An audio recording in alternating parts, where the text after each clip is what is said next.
I woke with a start, realizing instantly that Cherubal was free, thanks to my loss of control. I looked around, but it seemed like I was alone on the beach. The sky was still swollen with storm clouds, and lightning formed crackling golden crowns all around the peaks of the mountains. The rain was easing, pattering across the glossy red pebbles and steaming ruin of Cruor Volt. My skin prickled. I knew it was still here. I had done the unthinkable, and now I had to undo it. Cherubal had to be bound again. It could not be allowed to remain free. I picked up the rune staff. The rain was washing the filmy blood off its hard, polished form. I held it firmly in my left hand and drew Barbara Satyr. The blade twitched in my hand, tasting the demon in the air.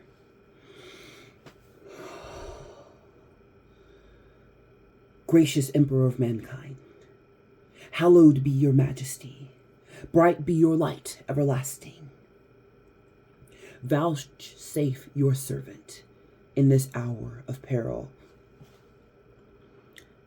That won't save you, said a voice. I switched around, but there was no sign of the speaker. Bright be your light everlasting.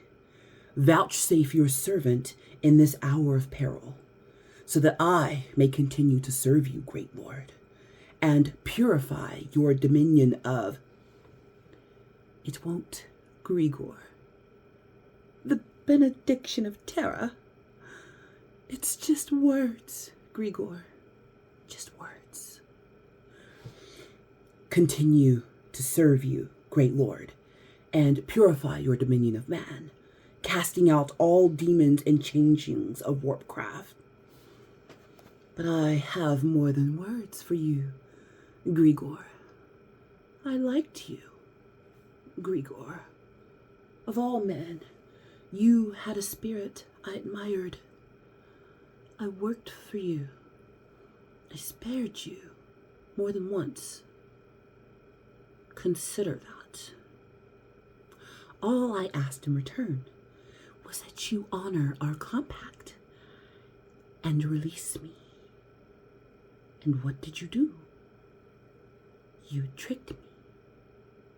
You trapped me. You used me. Hey friend, it's me, the Ebony Otaku, the well-rounded nerd. So we are diving back into this tug of war between Inquisitor Eisenhorn and the warp demon Cherubal. It is such a monumental moment in Grigor's story. So taking us back just a little bit, Eisenhorn and his band of merry brothers has been chased by a Chaos Titan. We remember what the Titans are, those giant humanoid machines run by a princeps and sometimes a princeps and a crew. A human and machine bonded together, as tall as a skyscraper, with untold power and weaponry. And this particular one had been possessed by chaos. That's bad. Under insurmountable circumstances, Eisenhorn remembers that he has something under his control that could aid them greatly in their moment. But does he use it? He has a demon host trapped. He has the storage vault in his private quarters on the planet he calls home.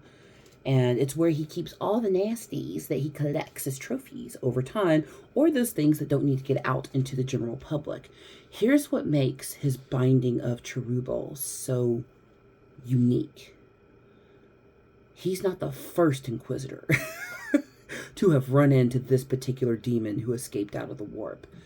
He basically inherited him by dispatching the previous contract owner with this demon and chose to bind him. Now, according to puritanical inquisitor and law of Terra, he should have been destroyed. Cherubal should have been handed over. One of those two things. Not Grigor put him in a rune-covered box in his basement, which is basically what he did. What makes characters like this so great and the writing so wonderful is good fiction always has an element of realism to it. That's what enables us to connect to characters and stories. A lot of times when it's a movie, a TV show, a book, whatever type of media we're indulging in for a story, when they fail, it's not necessarily because the concept was poor, it's the execution of connection. A lot of movies and media find their popularity when they find an audience to connect to. Movies from the 80s are a really good example of that. Or modern classics like The Nightmare Before Christmas. When The Nightmare Before Christmas came out, it didn't do that great. It did okay, but not great. But now it's like the go-to for Christmas and Halloween combination. There are so many cosplays sold of those characters. Like even I, reaching over on my desk here, on Halloween, we went to our favorite hobby store and did a paint and tank, and these were the 3D prints we got to paint. We got to paint characters from Nightmare Before Christmas. I chose the dog. Didn't he come out adorable? Because cute. They do a really good job of building a world. You know, other properties that find new life. So my two favorite Jim Henson properties for the grown people would be Dark Crystal and the Labyrinth, of course, duh. I actually have a pair of door knocker earrings from the Labyrinth, and they're my favorite thing. My husband gave them to me while we were dating as a gift, and I was like, well, I gotta marry this man now. So, anywho, but those movies, again, didn't do very well when they came out. Wrong audience. Years later, they are just like a nostalgia blanket for so many of us. And we love helping the next generation discover them. And those movies hold up so well because literally everything was, well, real. It was made. It wasn't all just, you know, CGI. And CGI is its own art form. And CGI done well is gorgeous. CGI done badly, you can't suspend your disbelief to get into the character and get into the story. Like there are some properties that I like, but I don't watch certain shows because the way the show is produced, I can't get into it. Animation is my favorite way to consume art because simply for the fact that it's animated immediately takes you into the world. And then upon building really good characters, it sucks you in even more. And that's what we have here in the story of Eisenhorn. He is a very complex anti-hero. Oh, anti-hero, let's talk about that. So you got your obvious heroes, your Supermans of the world, but then you have, your Supermans and Captain Americas, but then you're always going to have the anti-hero, the one who's not as heroic, but still does good things, like your Batmans and your Iron Mans. Heroes that aren't pure, basically. While the result of what they do may turn out to be the right thing, their method of getting there, and they tend to be more relatable with audiences because anti-heroes live in the gray. They live in the middle. They don't live on the fully evil side. They're not completely soulless and in the dark, but they're not purely light either. They don't live on the other side of only seeing things as a coin flip. There can only be two sides. A lot of life is in the gray area. There are some things out there that are worth taking a firm stance on, and I applaud you if you are one of those people who's able to do that. But recognizing that we as humans live in the gray, that many of our experiences and beliefs are in the gray, is what enables us to open our eyes and connect to one another, to better understand each other. Staying curious and asking questions about things that are unfamiliar honestly just breeds a more well-rounded, fun to be around human overall. But then there are people who take on roles in society that do not allow for flexibility. You know, if we look at a current life equivalent to that, we would say that people who are religious leaders, they live in an area that shouldn't be gray. You have taken on a position where you are putting yourself out there as a beacon of religion and morality, and it hurts really bad when those people go left and do something real weird. I don't mean left as in left wing. I just mean, you know, the wrong direction. And then everything comes crashing down because they were looked to and presented themselves as someone whose standard was way up here.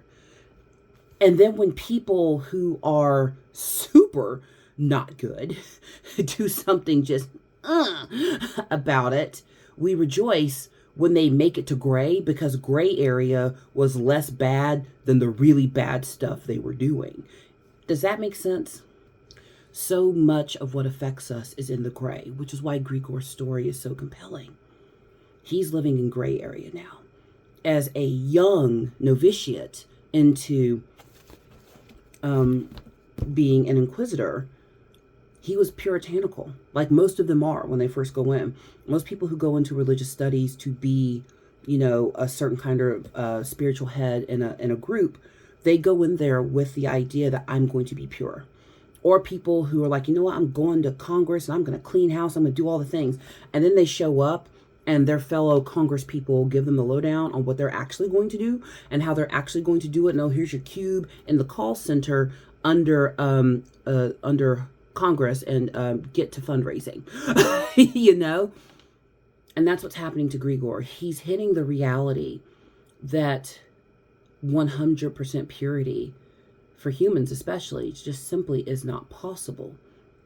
Now, it can be argued that maybe he could have just let his fight with Cruel Revolt be his last moment. He could have just died a hero fighting for the Emperor, all his folks, and then that's it. But he lives in an age where someone like this, who is incredibly long-lived, has lots of experience and knowledge and ability, it would ultimately be a loss to the Imperium if he was taken out in such a way, because he can be of no use if he's not alive.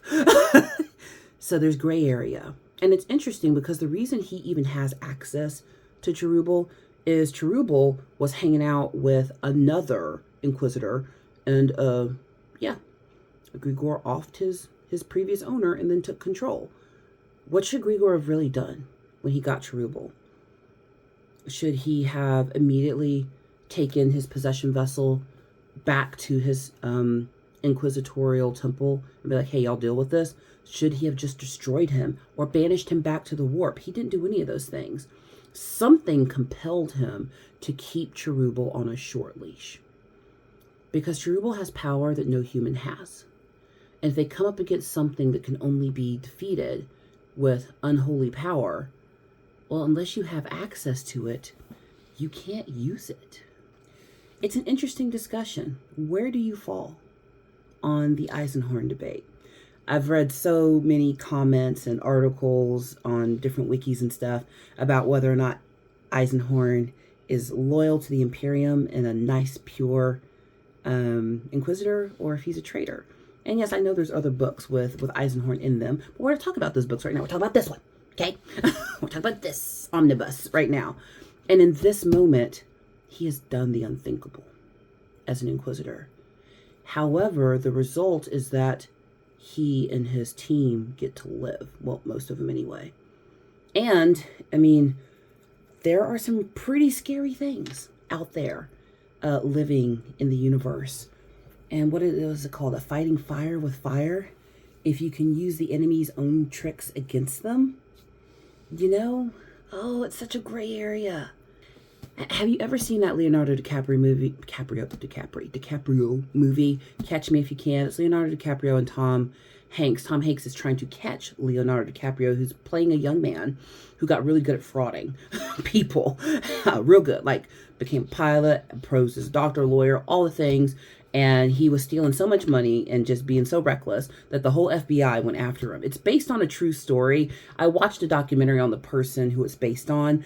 And even though that guy went ham, he didn't go as ham as Leonardo DiCaprio does in the movie. But hey, you got to make a good story. But then what ended up happening is that young man, after he serves his time and pays his debt to society, he gets hired by the acronyms in Washington to show them how criminals think. So now they have a criminal basically working for them in one of the highest judiciary bodies in our country. Was that the right decision? That's that gray area. Because if you don't think like the enemy you're trying to track down and capture, how can you possibly develop the right tools? It's kind of like when people who are really super nice end up dating someone who's really super terrible. And they're like, oh my goodness, didn't you see all those red flags? Well, when people don't think in evil, no, they didn't see the red flags because they're just not that way. If it's not in you to be that way, it's hard to spot it in someone else until they do something really terrible. And then it's like, oh, everybody's not nice. I might want to rethink my stance on this relationship. It's kind of like that. The gray.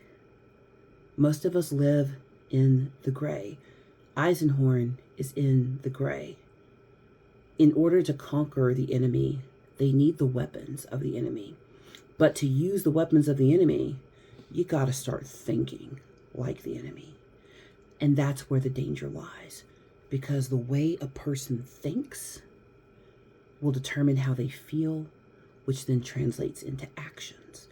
And most humans simply do not have enough control over their thoughts and emotions so that when they're giving access to something they should not have access to, that they can use it the correct way. That's why this is such an interesting conundrum. But now Cherubel's going to have a talk with Eisenhorn. Eisenhorn made a deal with the devil, literally. And the devil's not going to let it slide. The words seemed to echo all around me. But no matter how fast I turned, I could not see it. Its voice was in my head. I struggled to continue the repetitions, struggled to keep a sense hold on the benediction. But it was hard. I wanted to answer his taunts. I wanted to rage at it that it had tricked me first. There had been no compact between us. It had used me to fashion its own escape from enslaving charms Quixos had wrought around it.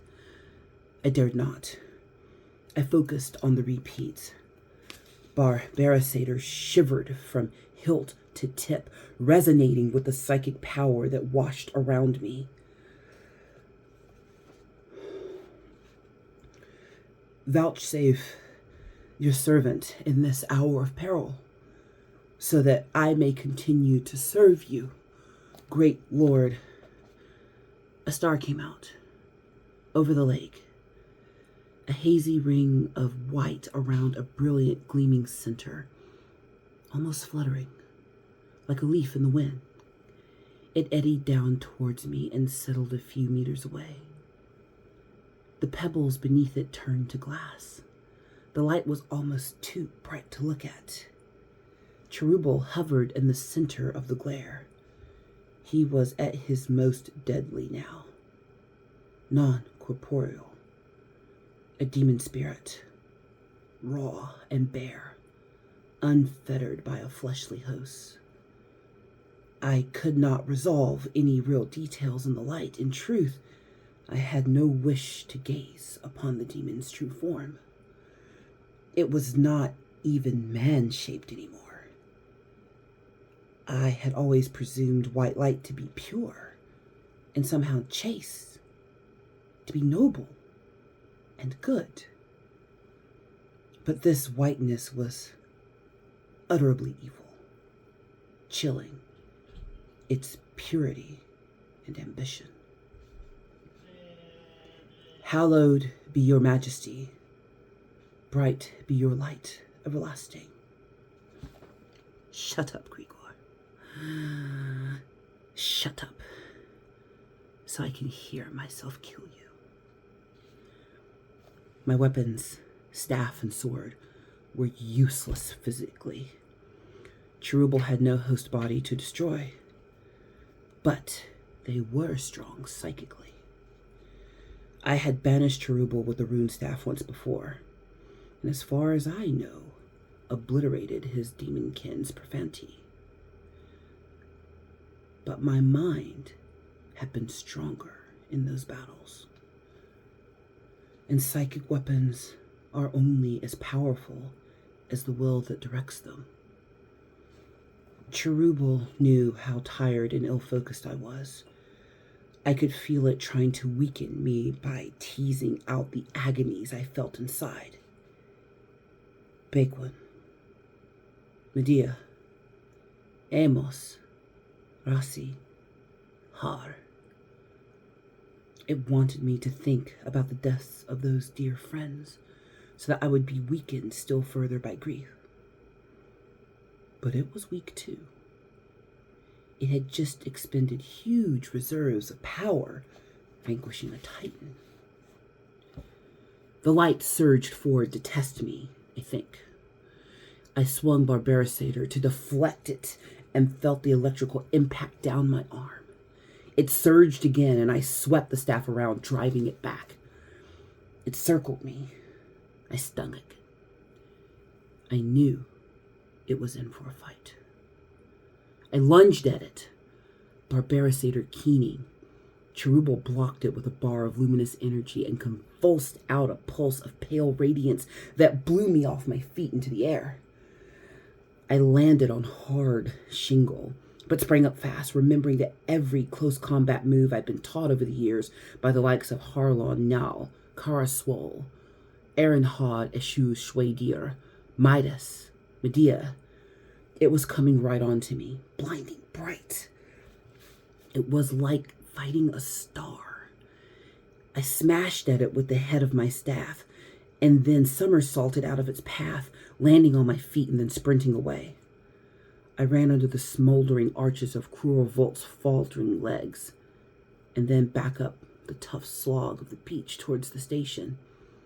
I could distinctly hear the air rush as it burned after me. I feinted left, but it had guessed as much. The demon star was right on me. I swung my sword, leapt to the right, and vaulted over its next blade of light, using the staff as a pole. Cherubal laughed. Its cackling followed me as I sprinted up between two longhouses. The demon star chased after me, its psychic force scattering on the beach stones behind in the wake. I could hear groaning, crashing sounds, and realized the walls were closing in.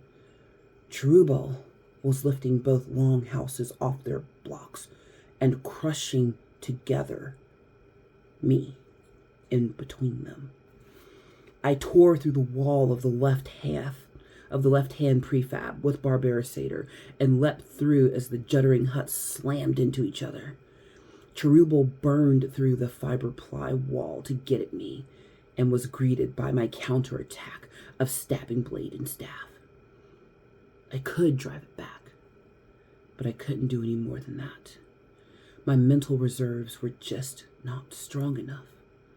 My only chance was to bind him again, but how? Dronicus came out of nowhere, I believe, or at least it is a notion I cling to for the sake of my sanity, that the Emperor of Mankind provides help for his true servants in their hour of need, even in the strangest of forms. Dronicus, old, insane Dronicus, had clearly been observing the day's dreadful events from hiding, and now he emerged because he had made a gravely mistaken apprehension. He had seen the white light of the demon destroy the Titan. To him, therefore, the white light was a friend, because it had vanquished a foe. To him, the potent white light was the Emperor, returned to save him. He ran out of the shadows, calling the Emperor's name, praising him, piteously expressing his words of gratitude. He was an ancient, emaciated man dressed in dirt rags. He should have offered no threat to the demon whatsoever, except that in the Emperor's honor, he had retrieved the fallen Aquila altarpiece from the chapel and was holding it up in front of him. Cherubal howled and backed away, tumbling like a thistledown along the dirt track between the longhouses. Perplexed, Dronicus ran after it, offering words of worship to the Emperor that must have driven holy spikes into Cherubal's rotten soul. I had a moment's respite from the assault. I looked around. I knew I had to think fast. And that's where we're going to leave Eisenhorn for now. Next time I do a reading, we are going to pick up with Eisenhorn and put my bookmark in so I don't forget where I'm going to be. And see what happens. It's really interesting that what's driving Cherubal back right now is someone who believes Cherubal to be the Emperor's light. Eisenhorn said it himself, I always recognize light to be something pure, to represent the best of us. And in this case, it's the light of a demon. I mean, that's how people get trapped into cults, is it not?